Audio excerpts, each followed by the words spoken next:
When we think of ancient Rome, our minds are immediately filled with images of grandeur, majestic marble columns reaching for the sky, the thunderous clashing of swords in the Colosseum, and proud emperors who brought the known world to its knees.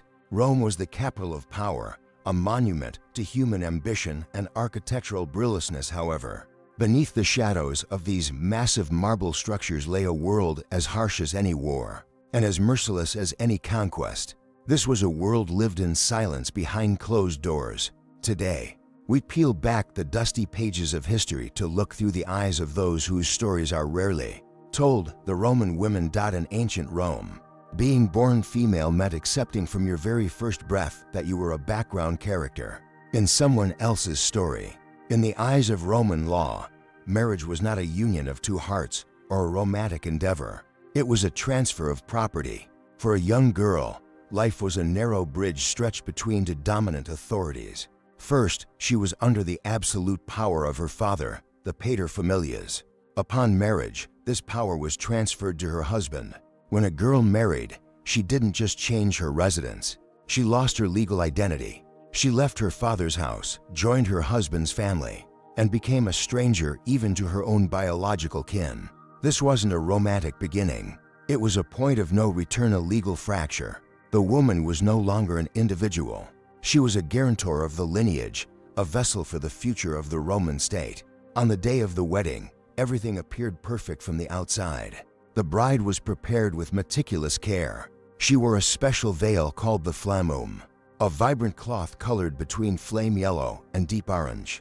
While it supposedly symbolized modesty and protection, it was also the mark of a woman who had been handed over. Her hair was intricately braided into a style known as sine crines, divided into exactly 6 sections. This was the same hairstyle worn by the Vestal Virgins, the sacred priestesses of Rome.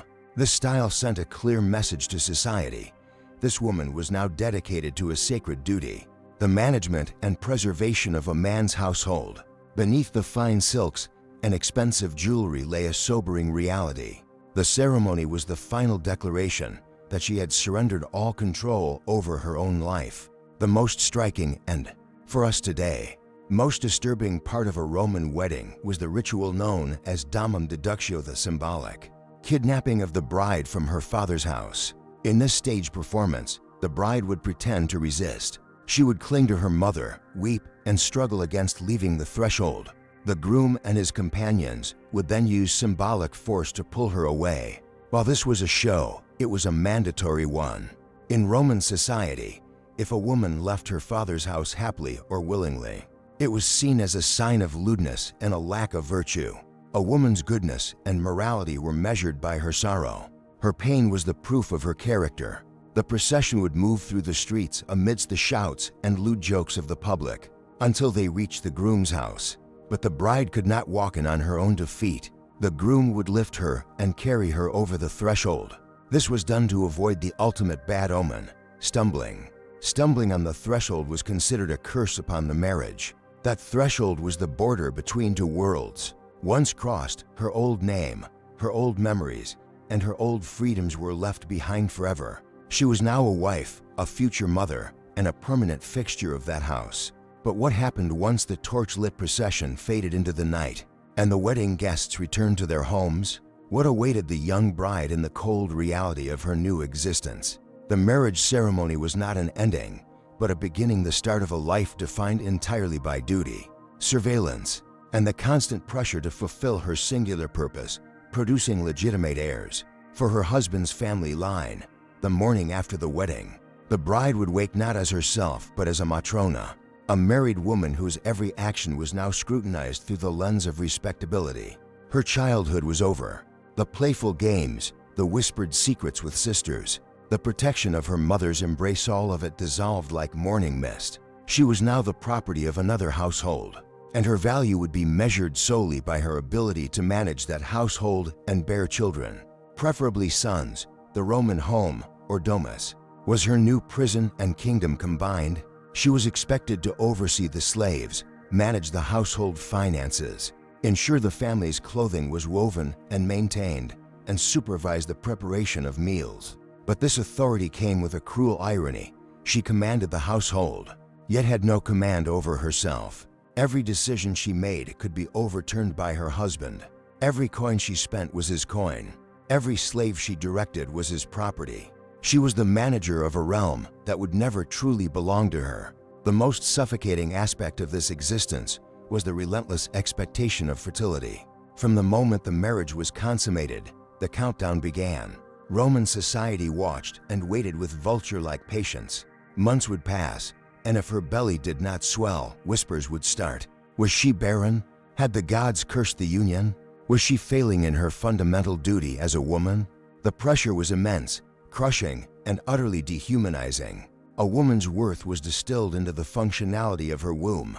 When pregnancy did occur, it brought no relief, only a different kind of terror. Childbirth in ancient Rome was one of the most dangerous experiences a woman could face. Without modern medicine, without understanding of hygiene or infection, without anesthesia or surgical intervention, women died regularly in childbirth.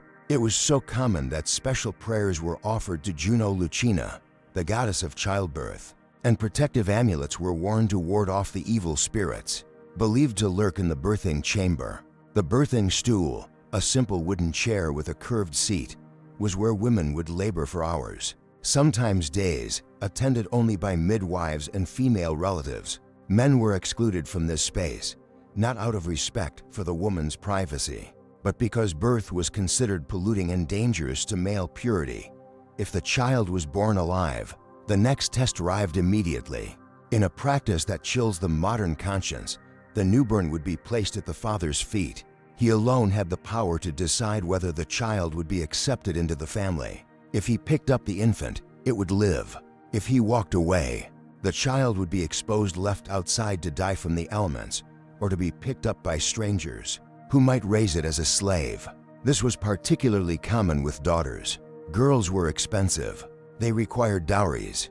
They could not carry on the family name or inherit property in the same way sons could. Many infant girls never saw their second sunrise. Even if a daughter was accepted, her mother knew with heartbreaking certainty what awaited her, the same cycle of powerlessness and pain. Watching her own daughter grow, a Roman mother could see the future written in terrible clarity. That little girl laughing in the courtyard would one day be dressed in the flammum, her hair braided into sceney crines, and torn weeping from her mother's arms just as her mother had been torn from hers. The cycle was unbreakable, passed down like a genetic curse from generation to generation. The daily existence of a married Roman woman was one of constant surveillance and restriction. She could not leave the house without permission. She could not attend public events without a male escort. She could not own property in her own name under the traditional form of marriage called cum manu, where she passed entirely under her husband's legal control. Even her clothing was regulated. The stola, the long dress that marked her as a respectable married woman, was both a symbol of her status and a uniform of her subjugation. To be seen without it, or to wear the toga instead, which was associated with prostitutes and disgraced women, would be social annihilation. Her virtue, her pudicitia, was the obsession of Roman society. It had to be guarded, performed, and proven constantly. A married woman was expected to be modest in speech, restrained in gesture, and utterly faithful to her husband. Adultery by a wife was not just a personal transgression. It was a crime against the state because it threatened the legitimacy of the family line. Under the Lex Julia, passed by Emperor Augustus, a husband who discovered his wife's infidelity was legally obligated to divorce her. If he did not, he himself could be prosecuted. The unfaithful wife could be exiled, lose half her dowry, and be forbidden from remarrying a freeborn citizen. In earlier periods, a father who caught his daughter in adultery had the legal right to kill both her and her lover. Yet the same society that demanded absolute fidelity from women offered no such expectation to men. Roman husbands visited brothels, kept mistresses, and engaged in affairs with slaves, both male and female, without any legal or social consequence. The double standard was not hidden or subtle. It was written into the very fabric of Roman law and culture. A man's sexual behavior was his own business, as long as he did not interfere with another man's property, that is, another man's wife or daughter. Women, by contrast, were reduced to vessels of honor that could be stained or shattered, but never allowed autonomy over their own bodies.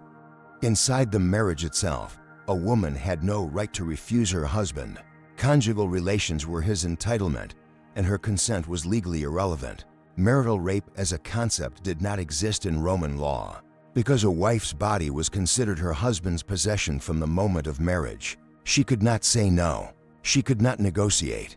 She could only endure. The marriage bed, which modern culture often romanticizes, was for many Roman women simply another site of control and violation. If a marriage failed to produce children, or if the husband grew tired of his wife, or if political alliances shifted and a more advantageous match presented itself, divorce was simple for the man. He needed only to say the words to his raised tibi habeto, meaning keep what is yours, and the marriage was dissolved. She would be sent back to her father's house, often in disgrace, her reputation damaged, her future uncertain. Divorce was a tool of male convenience and female devastation. Even if she was blameless, even if she had fulfilled every duty, she could be discarded like a broken tool. For the woman who managed to navigate the treacherous waters of Roman marriage, who bore sons, maintained her virtue, managed the household competently, and avoided her husband's wrath, old age brought no guarantee of peace. Widowhood could be either a rare liberation or a new form of vulnerability. A widow with adult sons might find some measure of respect and autonomy, but a widow without male protection was exposed to exploitation and poverty. The expectation was often that she would remarry quickly, passing once again under the control of a new husband, restarting the cycle even in the twilight of her life. There were, of course, women who found ways to exert influence within these suffocating constraints. Wealthy women of the elite classes, particularly during the later empire, managed to accumulate power through careful manipulation of social networks, through their roles as mothers of emperors, or through sheer force of personality. Livia, the wife of Augustus, wielded enormous behind-the-scenes influence. Agrippina the Younger maneuvered her son Nero onto the imperial throne. But these were exceptions, and even these powerful women operated within a system designed to suppress them. Their power was always contingent, always subject to male approval or male negligence. For the vast majority of Roman women, those not born into imperial families or senatorial wealth, life offered no such opportunities. They were farmers' wives, artisans' wives, soldiers' wives. They worked until their hands bled, bore children until their bodies broke, and died young, often unmourned except by those who had known them personally. Their names were not recorded in history. Their thoughts were not preserved in literature. They left behind no monuments, no inscriptions, no legacy except the children they bore and the households they maintained. They were the silent foundation upon which the entire edifice of Roman civilization rested. The tragedy of the Roman woman was not just that she suffered, but that her suffering was considered natural, divinely ordained, and necessary for the functioning of society. The Romans did not see their treatment of women as oppression. They saw it as order. They believed that women were inherently inferior, prone to irrationality and weakness, and therefore required male guidance and control for their own good and for the good of the state. This was not cruelty in their eyes. It was responsibility. It was civilization itself. When we admire the aqueducts that brought water to millions, when we marvel at the roads that connected an empire, when we study the laws that influenced Western legal systems for millennia, we must remember the cost. We must remember the young girls weeping behind orange veils. We must remember the women who died in childbirth to produce the citizens of Rome. We must remember the silent endurance, the swallowed rage, the dreams that were never allowed to form. The glory of Rome was built not just on the backs of slaves and conquered peoples, but on the systematic suppression of half its own population. The marble columns stood tall because women were kept low. The empire expanded because women were confined. The legacy endured because women were erased. This is the untold story, the shadow history, the price that was paid in blood and tears and vanished lives for the civilization we still study with awe today.